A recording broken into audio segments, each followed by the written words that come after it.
Hello everyone, आज आपण मैंने तू मोर केदार मु तोर गौरी सीरियल देखा पाइबे कि बिहान ईशान को प्रश्न करे कि हेले मु गोटे कथा बुझी पारिलिनी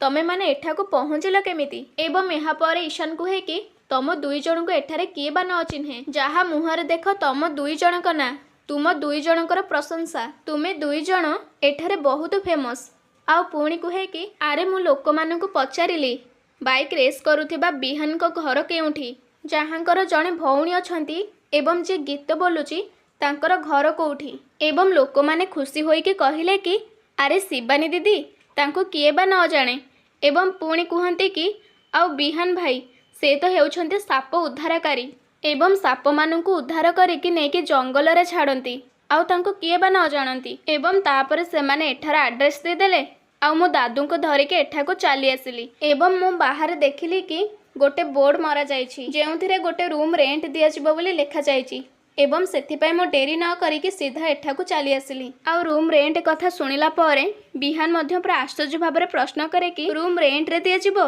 हेले काहा रूम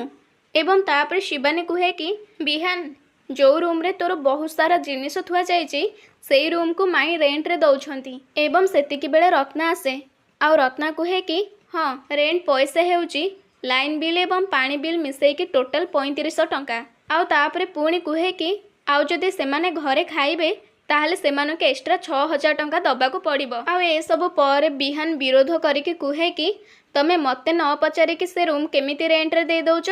तमे जानिन कि मोर जिनिस पत्र सेठारे अछि बोली। आउ ए सब पर रत्ना धमके कि कहे कि एटा होची मो घर एटा तो घर नुहे जे तू तो मन मर्जी करिवु मो इच्छा मु जहा करिबी मु को रूम रेंट रे देबी एवं को रूम खाली करिबी सेईटा हेउची मो इच्छा। आउ पुणी निजे कहे कि आउ देख ए घर हेउची मोर तेणु मु जहा चाहिबी मु सेया ही करिबी। आउ ए सब देखिला परे दादू ठारिकी ईशान को कहि दियंती कि चल एठारो चली जिबा एवं ईशान मध्य कहे कि आज्ञा एबे आमे आसुजु